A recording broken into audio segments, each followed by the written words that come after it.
Nouveau compte rendu d'information, Madame, Monsieur, soyez les bienvenus. Ambiance festive aux sonorités de la culture Sonufo pour annoncer les couleurs de la messe d'Action de grâce du Père Jean-Baptiste Yeo à la paroisse Sainte-Trinité du quartier Douane à Ferke-Soudougou, la ville d'origine de sa mère. Visiblement, c'est un événement que personne ne veut se faire raconter, malgré la pluie battante qui est survenue durant la cérémonie. Les nouvelles du jour en disent long sur l'importance de cette célébration. Il était donc normal que, après son ordination, il revienne aux sources. Et ceci pour plusieurs raisons. D'abord, pour remercier tous ceux qui, d'une façon ou d'une autre, l'ont encouragé, l'ont soutenu jusqu'à ce qu'ils deviennent prêtres. Deuxièmement, c'est pour demander la bénédiction des parents. Tout le monde sait que les bénédictions, quand elles font défaut, rien ne marche. Et en troisième position, c'est pour que nous prions avec lui et pour lui. Pendant l'homélie, les fidèles, mais surtout le PIO, ont eu droit au conseil bien avisé du premier responsable du diocèse de Katiola, dont fait partie la circonscription de Ferke-Soudougou. Fais attention aux filles ou femmes avec grand F.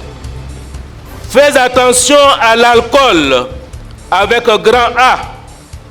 Fais attention au luxe avec grand L, c'est-à-dire le luxe, c'est-à-dire la recherche effrénée de l'argent ou du confort. Ces trois sigles réunis, F, A, L, donnent le son FAL. En clair, méfie-toi de la FAL et tu ne te feras pas faller comme une cigarette. À l'instar des promesses de dons, des tenues ecclésiastiques et des présents particuliers, la mobilisation de ses frères et sœurs de la ville maternelle n'a pas laissé indifférent celui qu'on pourra appeler le fils de la région Nyarafolo. Merci Nene. Midjesien Kaime. Yemienne. Midjesien Kosine. Sien au sien, chers frères et sœurs. En ce jour, ma joie est grande. Ma joie est grande parce que je suis là pour rendre grâce à Dieu avec vous. Je suis là pour chanter les merveilles de Dieu et implorer sur nous les grâces et les bénédictions de Dieu. Et ensemble, nous sommes réunis pour dire merci à Dieu. Mais ce merci que nous portons vers notre Seigneur, je veux le retourner également vers vous. Chers parents, chers amis et connaissances, vous êtes venus nombreux me soutenir au cours de cette messe. Et je crois que si Dieu nous demande de vivre l'amour, l'une des plus grandes manifestations de l'amour, c'est le soutien dans les moments de peine et de joie. Soulignons que le PIO a été ordonné le 17 octobre 2020. Secrétaire général de l'archevêché de Bouaké, il est aussi résident et vicaire dominical à la cathédrale Sainte-Thérèse de Bouaké. C'est à juste titre qu'une forte délégation conduite par son vicaire général, Monseigneur Alain Pieyao, est venue lui apporter son soutien. Je réponds au nom de Saint-Jules. Je viens de la paroisse Saint-Jean-Mathias de Taféré. Je me nomme Keita Benjamin Prosper. Je suis de la paroisse Saint-Joseph de Niakara. Comme Jules et Benjamin, 550 jeunes des différentes paroisses du diocèse de Katiola ont pris d'assaut la cathédrale Sainte-Jeanne d'Arc à l'occasion des journées diocésaines des jeunes JDJ 2021. Le thème de cette rencontre est « Ma jeunesse pour Jésus ». De l'après-midi du samedi 31 juillet au lendemain matin, les jeunes se sont évertués à respecter le programme alléchant établi pour ces journées. Panel sur l'influence des groupes ésotériques et les dangers liés à la sexualité. Chapelet, sketch, louanges ont meublé ce rassemblement dont l'une des attractions demeure la procession au flambeau. Nous sommes là ce soir pour faire une assemblée générale, un grand rassemblement autour de notre administrateur. Et vous voyez, toutes les paroisses sont représentées ici à Katiola. Ce flambeau, cette procession est vraiment magnifique. Et je suis très heureux d'être avec mes amis jeunes qui ont fait l'effort de venir. Et nous adressons un message à tous les jeunes qui n'ont pas pu venir pour leur dire qu'on est de cœur avec eux et les encourager à venir pour les prochaines occasions. Je pense qu'on peut faire un peu de bruit. Hein. Face aux réels dangers auxquels sont confrontés les jeunes, à pas facile du gain, dépravation sexuelle, drogue, alcool, les panélistes et aumôniers ont tiré la sonnette d'alarme. Et là, je vais vous décourager un peu. Vous savez, on a tendance à trop donner de la valeur à nos envies, aux désirs, aux passions. Au point où on a l'impression que les envies, c'est quelque chose. Effectivement, ça naît en nous. Mais c'est quelque chose, étant donné que nous pensons que ça naît, ça doit forcément connaître une certaine réalisation. Donc nous devons être maîtres de nos envies et de nos désirs. C'est à cela que je veux venir. Si nous ne parvenons pas à être maîtres de nos envies et de nos désirs, on ne saura pas les orienter vers le bien. Or, nous devons chercher nécessairement le bien. Si on ne les oriente pas vers le bien, soyons-en sûrs, nous allons payer les conséquences. C'est pourquoi la maîtrise de soi est quelque chose de fondamental. Cette édition des JDJ, les jeunes l'ont voulu un symbole de communion autour de celui avec qui ils entretiennent depuis toujours des liens affectifs d'enfants et pères. Que les jeunes soient des modèles, des exemples pour leurs contemporains, pour leurs amis, leur classe d'âge. Et que nous en soyons fiers quant à leur foi, qui doit davantage s'exprimer dans leur engagement au sein de leurs paroisses respectives pour les rendre plus dynamiques et fraternelles. Je suis fier de ma jeunesse.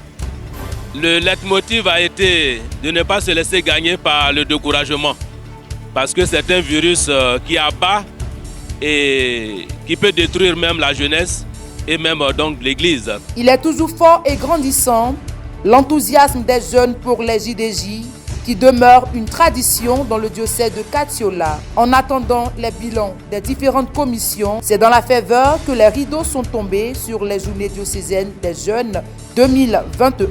Ainsi, les JDJ pointent déjà à l'horizon 2022. Recueillir des fonds pour soutenir les caisses de l'Église n'est pas toujours un exercice facile. En vue de favoriser une participation financière effective des fidèles de la cathédrale Sainte-Jeanne d'Arc de Katiola, une fête de charité a été organisée le dimanche 1er août dernier. Une initiative de l'équipe presbytérale soutenue par les paroissiens. Poursuivant normalement la messe, dans son homélie, le célébrant a exhorté l'Assemblée à la charité et à l'amour fraternel. Donne-nous aujourd'hui notre pain de ce jour. Savons-nous éviter le gaspillage? Savons-nous nous contenter du nécessaire? Sommes-nous reconnaissants vis-à-vis de Dieu pour tous les bienfaits reçus de lui? Les épreuves circonstancielles de la vie ne doivent pas nous faire perdre de vue les bienfaits dont Dieu nous a comblés.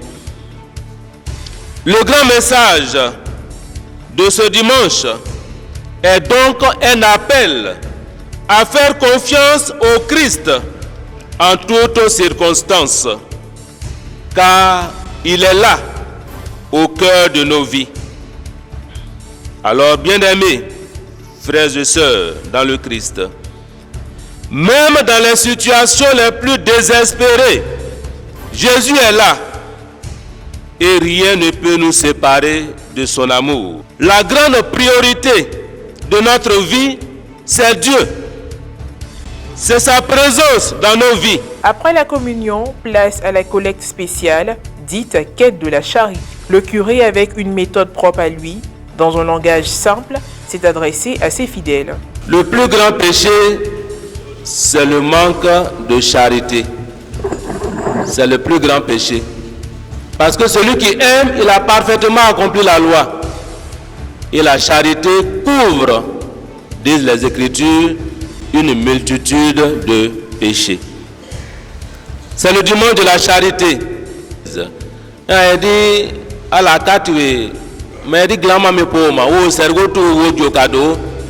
Les paroissiens, saisissant la portée du message, n'ont pas hésité à faire leurs dons dans un élan de charité.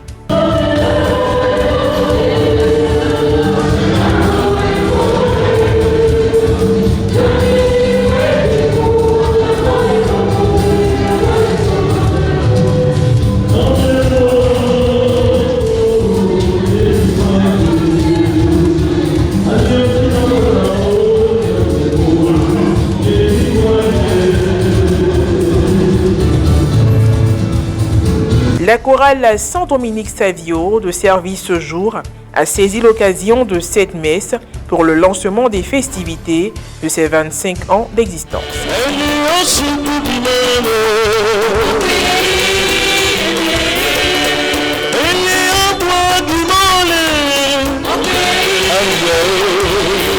Les anciens et actuels choristes ont donné leur contribution pour cette fête de la charité.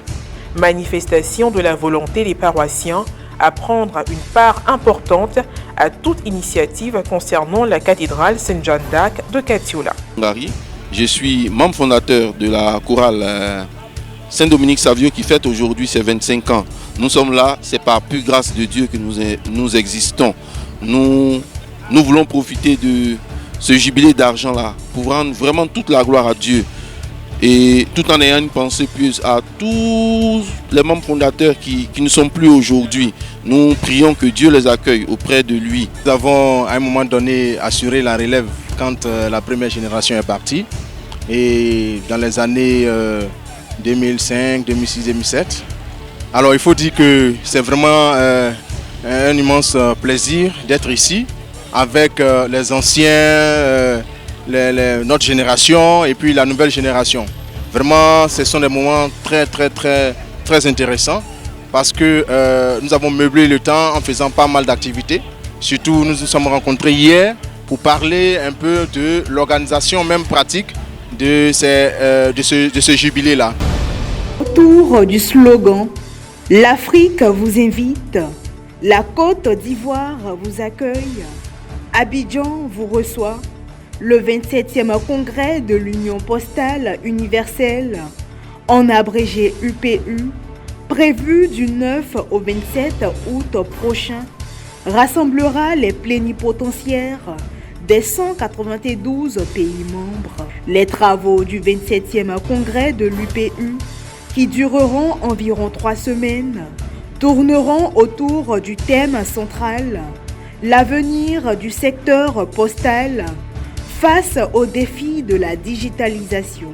L'objectif principal du congrès est de réunir la stratégie postale mondiale pour les 4 prochaines années. Les représentants des pays membres qui y participeront aborderont ensemble les questions de politique, de stratégie et de développement du secteur postal mondial. Durant le congrès, des discussions seront menées dans le but de définir de manière consensuelle les règles qui régiront la gestion logistique des échanges du courrier international pour les 4 années à venir. Depuis sa création, l'UPU a organisé 26 congrès dans différents pays membres, dont un seul, précisément le 10e, sur le continent africain. C'était en Égypte en 1934. En général, le congrès de l'UPU enregistre plusieurs temps forts. La première semaine a pour agenda la cérémonie d'ouverture des travaux ordinaires qui permettra de situer les enjeux du congrès et de lancer les travaux pour l'élaboration de la stratégie postale mondiale d'Abidjan. La deuxième semaine consistera à l'organisation de la conférence ministérielle en présence de plusieurs ministres de la Poste des pays membres de l'Union. Plusieurs autres prendront part à la conférence en vidéoconférence. Elle porte aussi sur la poursuite de l'élaboration de la stratégie postale mondiale d'Abidjan, le renouvellement des organes dirigeants de l'UPU à travers un vote. La troisième semaine sera marquée par la présentation de la mouture finale de la stratégie postale mondiale d'Abidjan, l'organisation de la cérémonie de clôture des travaux en présence des autorités gouvernementales et administratives ivoiriennes, de la haute direction de l'UPU et de tous les pays participants ou leur représentation diplomatique. 1er août 1971 à 1er août 2021, 50 ans que la communauté chrétienne catholique de Tabagne a érigé un édifice destiné aux célébrations eucharistiques et liturgiques. Il s'agit de la paroisse Saint-Jean-Marie Vianney. À l'occasion du jubilé d'or de cette paroisse, l'équipe presbytérale, avec à sa tête le père Jean-Paul Taki, et les paroissiens ont établi un programme de festivités, lequel a tenu ses promesses en 2 jours. Le vendredi 30 juillet dernier, un concours de chant choral a été organisé dans la soirée au sein de la paroisse. C'est en présence des convives religieux et laïcs venus des différentes contrées du diocèse de Bondoukou.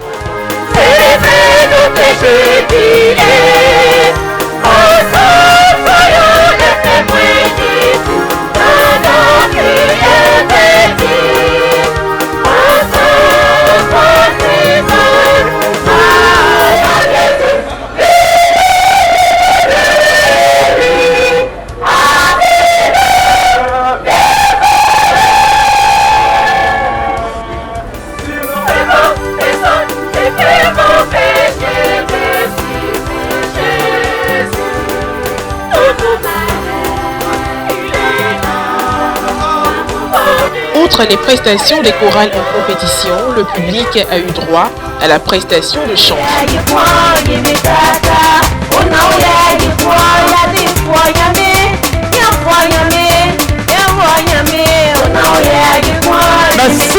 Après la délibération du jury composé d'une religieuse et de laïcs, les résultats ont été proclamés.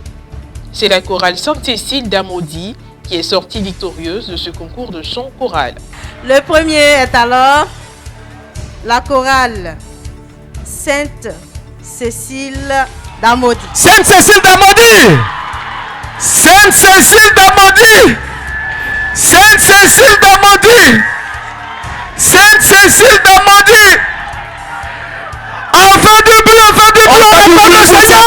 D'Amaudy qui remporte ce concours de chorale de 50 ans jubilé donc de la paroisse Saint-Jean-Marie Vianney Tabagne. Sainte-Cécile d'Amaudy! Voilà. Sainte-Cécile. Fanfare, ambiance conviviale, festive dans la pure tradition pro. L'équipe presbytérale et la communauté laïque de la paroisse Saint-Jean-Marie Vianney de Tabagne a rendu grâce à Dieu le samedi dernier pour les 50 années d'existence de la paroisse. C'était au cours d'une messe présidée par Monseigneur Bruno Essoyedo, évêque du diocèse de Bondoukou. Mot d'ouverture, procession du lectionnaire.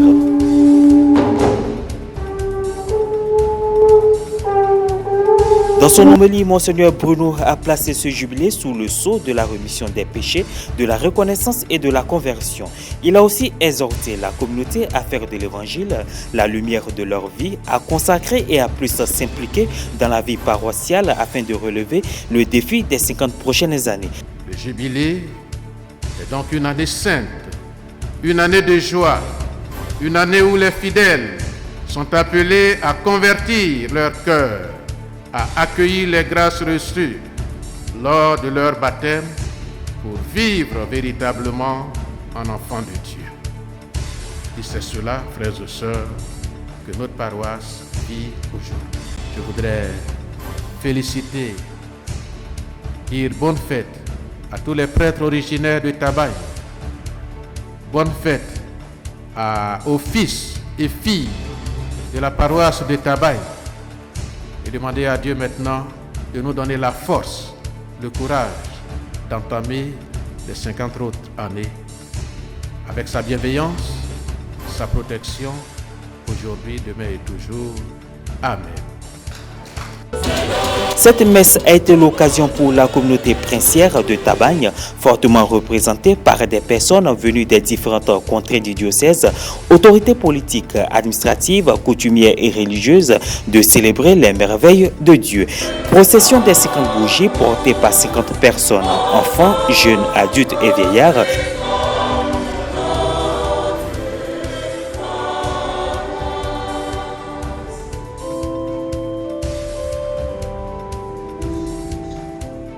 Bénédiction de la nouvelle chapelle, remise de diplômes de reconnaissance aux personnes ayant 50 ans de témoignage et bénédiction de la nouvelle statue de Saint-Jean-Marie Vianney ont meublé cette célébration. Le père curé Jean-Paul Taki, dans son mot de fin, tout en remerciant les paroissiens pour leur apport individuel et collectif par la réalisation commune, a insisté sur l'intensification de leur collaboration pour le rayonnement de leur paroisse.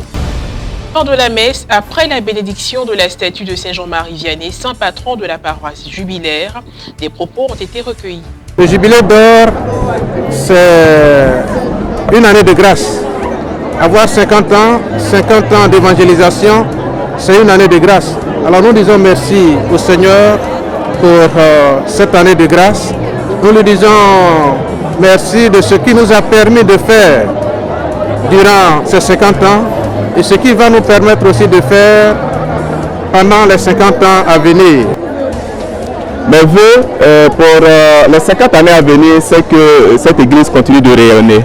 Parce que Tabagne, c'est le fief, je dirais, de la tradition Bron, voilà, du royaume Bron.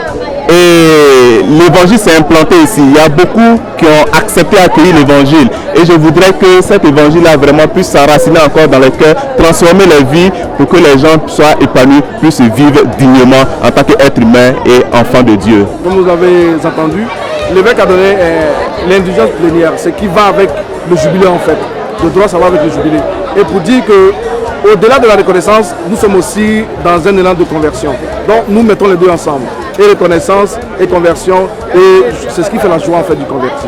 La joie de celui qui croit. Le Seigneur a fait des merveilles et nous devons lui être reconnaissants en lui disant merci pour ce qu'il a fait. Parce qu'on est fiers aujourd'hui d'être chrétien, d'être prêtre et de travailler dans le champ du Seigneur. Quoi de plus noble que d'être au service de Dieu? C'est aussi une occasion de réfléchir, de voir comment projeter les 50 autres années à venir. Qu'est-ce que nous devons faire?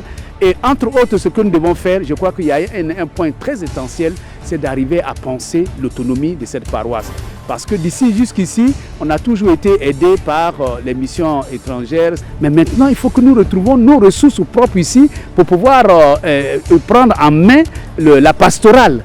La pastorale et tout ce que cela nécessite comme moyens, etc. C'est une joie pour moi de vivre ce moment aujourd'hui. Et étant natif de Tabagne, et je pourrais dire, nous avons œuvré pour l'avancement de cette paroisse. Étant enfant, nous avons ramassé.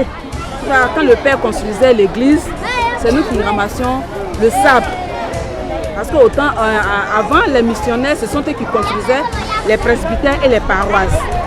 Un vin de l'amitié a été offert à tous les convives.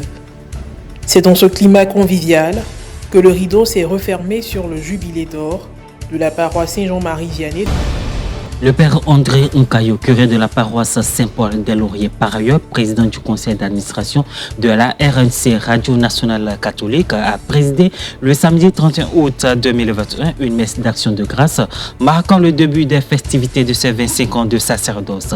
La messe d'ouverture de ce jubilé d'argent sacerdotal du père André a rassemblé dans une ferveur à l'unisson prêtres religieux, religieuses, parents, amis et invités. À cette occasion, le père André Nkayo a tenu à remercier tous les acteurs qui composent la commission épiscopale des moyens de communication sociale. Après les études des États-Unis, je suis tombé dans cette commission épiscopale des médias et c'est ma famille. J'y suis depuis plus de 10 ans, 15 ans maintenant. Je salue tous les évêques qui ont été présidents de cette commission. Je les ai nommés, Monseigneur Ké, Monseigneur Marie-Daniel et Monseigneur Raymond Awar aujourd'hui. Je n'oublie pas non plus tous les responsables des cellules de communication de tous les diocèses et de toutes les paroisses. Nous avons travaillé ensemble. C'est vraiment dans la joie que nous nous retrouvons tous. À eux aussi, je dis merci. Merci de m'avoir encadré, merci de m'avoir conduit. Vous savez, on apprend dans toutes les expériences. Moi, en étant avec eux, j'ai appris aussi, je leur donne aussi ce que je sais. Mais vraiment, aujourd'hui, à l'occasion de ces 25 ans, à eux aussi, je dis merci, parce que c'est eux qui ont permis que cette marche soit possible. Nous venons d'allumer le cierge du jubilé, et ce cierge doit rester allumé jusqu'au 21 août prochain au village Ambonois, lorsque nous allons clôturer ces festivités pour ces 25 ans. En tout cas, je rends grâce à Dieu et qu'il continue de nous guider et que nous nous soyons toujours fidèles. La commission épiscopale des moyens de communication sociale regroupe tous ceux qui s'occupent de la communication de leur diocèse, ainsi que des structures associées comme l'Association des journalistes catholiques de Côte d'Ivoire et les médias catholiques reconnus par la Conférence des évêques catholiques de Côte d'Ivoire comme Radio Espoir et Radio Nationale Catholique. Après la pause estivale de juin, le pape François a présidé l'audience générale du mercredi 4 août 2021 dans la salle Paul VI. Il a repris son enseignement sur la lettre aux Galates de Saint Paul entamée à la fin du mois de juin. Selon le Saint-Père, on ne peut pas négocier avec la vérité de l'Évangile. Il ne peut pas en exister un autre. Attention, Paul ne dit pas que le vrai évangile est le sien parce que c'est lui qui l'a annoncé. Non, il ne le dit pas. Cela serait présomptueux, ce serait vaniteux. Il affirme plutôt que son évangile, le même que les autres apôtres allaient annoncer ailleurs, est le seul authentique, car il est celui de Jésus-Christ. Il écrit ceci. Sachez-le en effet, mes frères, l'évangile que j'ai annoncé n'est pas à mesure humaine. Ce n'est pas non plus d'un homme que je l'ai reçu ou appris, mais par une révélation de Jésus-Christ. On comprend alors pourquoi Paul utilise des termes très durs. À 2 reprises, il utilise l'expression anathème, qui indique l'exigence de garder éloigné de la communauté ce qui menace ses fondements. Et ce nouvel évangile menace les fondements de la communauté. Sur ce point, l'apôtre ne laisse donc pas de place aux négociations. On ne peut pas négocier. Avec la vérité de l'évangile, nous ne pouvons pas négocier. Il faut prendre l'évangile comme il est, comme il a été annoncé. Et voilà, il n'y a rien d'autre que cela. Nous ne pouvons pas négocier avec l'évangile. Et non si può scendere a compromessi. La fede Et on ne peut pas faire de compromis. La foi en Jésus n'est pas une marchandise à négocier. Le salut, la rédemption ne se vendent pas sur le marché. Cette situation décrite au début de la lettre apparaît paradoxale, car tous les sujets en question semblent animés par de bons sentiments. Les Galates qui écoutent les nouveaux missionnaires pensent qu'avec la circoncision, ils pourront être encore plus dévoués à la volonté de Dieu et donc être encore davantage appréciés par Paul. Les ennemis de Paul semblent être animés par la fidélité à la tradition reçue des pères et ils considèrent que la foi authentique consiste dans l'observation de la loi. Devant cette fidélité suprême, il justifie même les insinuations et les soupçons sur Paul, considéré comme peu orthodoxe à l'égard de la tradition. L'apôtre Paul lui-même est bien conscient que sa mission est de nature divine. Et il est donc animé par un enthousiasme total pour la nouveauté de l'Évangile. C'est important de savoir discerner. Toutes ces fois dans l'histoire, nous avons vu des moments, et même aujourd'hui,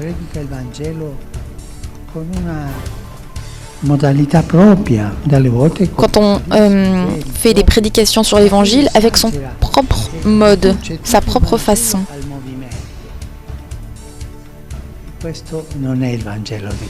Mais cela, ce n'est pas l'évangile du Christ.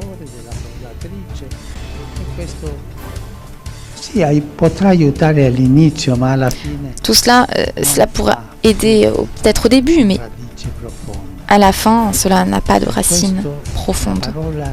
C'est pourquoi la parole claire et décidée de Paul fut salutaire pour les Galates, et elle est salutaire également pour nous. L'évangile est le don. À présent, faut-il administrer une troisième dose de vaccin contre la Covid-19 aux populations âgées et vulnérables avant 8 semaines, demande l'Organisation mondiale de la santé. Un appel au moratoire lancé alors que l'Allemagne et Israël ont d'ores et déjà annoncé des campagnes pour les personnes âgées et aux populations vulnérables dont le système immunitaire ne produit parfois pas assez d'anticorps malgré un schéma vaccinal complet. Selon le patron de l'OMS, ce moratoire permettrait d'atteindre l'objectif qu'il avait fixé en mai, vacciner au moins 10% de la population de tous les pays du monde et de ne pas creuser davantage leur état accusé par les pays pauvres en matière de vaccination. Une mise en garde lancée alors que le système COVAX, géré en partie par l'ONU, n'a pas été en mesure de livrer le nombre de vaccins aux pays pauvres qu'il s'était fixé. Selon l'OMS, 10 pays concentrent 75% des doses de vaccins administrées. Dans les pays à faible revenu, seul 1% des populations ont reçu au moins une dose, contre plus de la moitié des habitants des pays à revenus élevés. Mais au vu des premières réactions, l'idée d'un moratoire sur les troisièmes doses de vaccin ne séduit pas vraiment. Si les États-Unis n'ont pas encore pris de décision à ce sujet, la Maison-Blanche estime qu'elle n'a pas besoin de choisir entre administrer une troisième dose aux Américains et faire des dons à des pays pauvres. Nous avons annoncé hier que nous avions franchi une étape importante avec plus de 110 millions de vaccins offerts à d'autres pays du monde, soit plus que tous les autres donneurs réunis. Nous demandons à la communauté internationale de s'engager elle aussi. Nous pensons que nous pouvons faire les deux, administrer une troisième dose et faire des dons. Au sein de l'OMS, on s'interroge aussi sur l'utilité d'une troisième dose. La responsable des vaccins, Kate O'Brien, assure ne pas disposer d'éléments de preuve suffisants. L'OMS a aussi demandé un effort aux entreprises sur un autre front, celui des prix. Dans la nuit du mercredi 4 août 2021, une prière interreligieuse a été organisée par le préfet du département de Niakara, Madame Matene Ouattara. Marie Vierge de gloire. Cette veille de prière s'est déroulée sur l'esplanade de la préfecture de Niakara. Tous ces croyants ont prié pour la paix, la réconciliation, la cohésion sociale, la conversion du peuple ivoirien et pour le bon déroulement de la célébration du 61e anniversaire de l'indépendance de la Côte d'Ivoire. Le temps de prière a été meublé par le passage des différentes confessions religieuses présentes. La communauté chrétienne catholique, la communauté musulmane et la communauté chrétienne évangélique. Les participants n'ont pas manqué de glorifier le nom de Dieu à travers des chants de louange. Les audiences générales du pape François ont repris le mercredi 4 août dans la salle Paul VI, après la pause de juillet. Ayant 8 ans et demi de pontificat, le Saint-Père a tenu 365 audiences, en incluant également les audiences du samedi, lors de l'année sainte de la miséricorde en 2016. 7 cycles thématiques ont été organisés jusqu'à présent.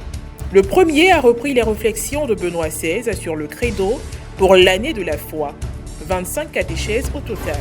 Les autres thèmes furent les sacrements, 9 enseignements, les dons de l'Esprit Saint, 7 enseignements, l'Église, 15 enseignements, la famille, 36 enseignements, la miséricorde, à l'occasion du jubilé, 49 enseignements, l'espérance chrétienne, 38 enseignements, la Sainte Messe, 15 enseignements, le baptême, 6 enseignements, la confirmation, 3 enseignements, les commandements, 17 enseignements, la prière du Notre Père, 16 enseignements, les actes des apôtres, 20 enseignements, les béatitudes, 9 enseignements, la prière, 38 enseignements. Le cycle consacré au thème de la pandémie intitulé « Guérir le monde », 9 enseignements. Et le dernier cycle a commencé en juin dernier sur la lettre aux Galates, 2 catéchèses à ce jour. Il y a aussi eu des audiences générales axées sur des sujets spécifiques, notamment dans le contexte de certaines fêtes liturgiques ou pour tirer le bilan des voyages apostoliques. Dans ses catéchèses sur le credo, le pape François a rappelé que la résurrection de Jésus est le cœur de notre espérance. En ce qui concerne les sacrements, il a rappelé avec force qu'ils ne sont pas des rites formels, mais des signes efficaces de la grâce qui, lorsqu'elle est reçue, change la vie, nous unissant dans l'amour avec Dieu et nos frères. Dans ses réflexions sur la famille, le souverain pontife est entré dans les réalités familiales de la vie quotidienne de manière vivante et concrète, en rappelant les vérités fondamentales sur le mariage, mais en restant toujours attentif aux situations de fragilité et aux familles blessées. Selon le pape, le premier pas dans la prière est d'être humble et de se reconnaître pécheur. C'est de comprendre que chaque jour, nous devons apprendre à prier, car sans la force de l'esprit, nous n'en sommes pas capables. Dans le cycle sur les actes des apôtres, le Saint-Père a montré tout ce que peuvent faire les missionnaires.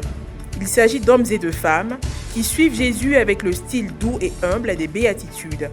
Cette ouverture du cœur est indispensable pour guérir un monde blessé, a déclaré le pape dans sa catéchèse sur la pandémie. Le dernier cycle, qui venait de commencer avant la pause estivale, est consacré à la lettre de Saint Paul aux Galates. Pour les 2 premières étapes de ce nouveau parcours, le pape a abordé le thème de la nouveauté apportée par l'Évangile face à ceux qui aujourd'hui encore se croient les véritables gardiens de la vérité. Les présidents nationaux, provinciaux et diocésains de l'Organisation des femmes catholiques du Nigeria doivent se mobiliser pour sensibiliser et convaincre les gens, en particulier dans les paroisses, de maintenir les protocoles Covid-19 et d'autres interventions de santé publique telles que l'éducation sur le risque d'infection, la présentation aux tests si nécessaire et l'acceptation de la vaccination, a déclaré Mary Ashibi Gonsoum, présidente de la Catholic Women Organization Nigeria. La crainte de la 3e vague du Covid-19 est le début de la sagesse. Le taux d'infection augmente à nouveau. Nous devons faire tout ce qui est nécessaire pour éviter d'être infectés. Nous devons être en contact permanent avec nos dirigeants, au niveau des diocèses, des doyennés et des paroisses, pour nous assurer qu'ils sensibilisent leurs membres à la 3e vague du virus et à la nécessité de rester en sécurité, a-t-elle affirmé. Faisant référence aux craintes de ceux qui ne veulent pas se faire vacciner et aux questions légitimes sur l'efficacité et la sécurité du vaccin, la présidente du CIWAN a conseillé aux femmes de se méfier de la désinformation en recherchant plutôt des informations objectives et de se précipiter pour recevoir le vaccin. Enfin, elle a prié pour le rétablissement des personnes touchées par le virus, ainsi que pour les agents de santé et autres professionnels en première ligne dans la lutte contre le virus. Au lendemain d'un communiqué annonçant le départ de Lionel Messi, le président du FC Barcelone, Joan Laporta, a expliqué vendredi que la prolongation de la Pulga aurait représenté un risque financier pour le club. À 34 ans, la légende argentine quitte la Catalogne après plus de 20 saisons passées sous le maillot blaugrana. Joan Laporta a dit avoir fait tout ce qui était le mieux pour les intérêts du club. Un investissement du volume représenté par Léo Messi comportait certains risques que nous étions prêts à assumer, mais lorsque nous avons compris en détail la situation du club après un audit, nous n'avons pas voulu mettre plus en péril l'institution, a déclaré le président du club blaugrana lors d'une conférence de presse très attendue. Joan Laporta, élu en mars sur la promesse de garder Messi au Barça, a par ailleurs accusé le fair play financier mis en place par la Liga espagnole de l'avoir empêché d'atteindre ce but.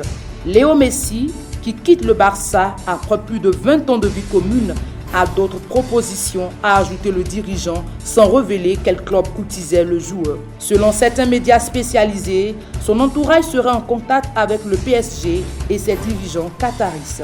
En fin de contrat, en juin dernier, le sextuple Ballon d'Or se retrouve à 34 ans libre de signer où il veut. Un coup de tonnerre, alors même que la presse espagnole s'attendait à la conclusion imminente de l'accord entre les deux parties. Si l'histoire d'amour se termine mal, il aurait tout de même remporté 35 titres avec le maillot blaugrana sur les épaules, dont 4 ligues de champions et 10 championnats d'Espagne. Il détient aussi le record du nombre de buts marqués et de matchs joués pour le club catalan qui avait encore ces jours-ci bon espoir de conserver sa pépite. Notre rendu d'information est terminé. Merci pour votre aimable attention. À très bientôt.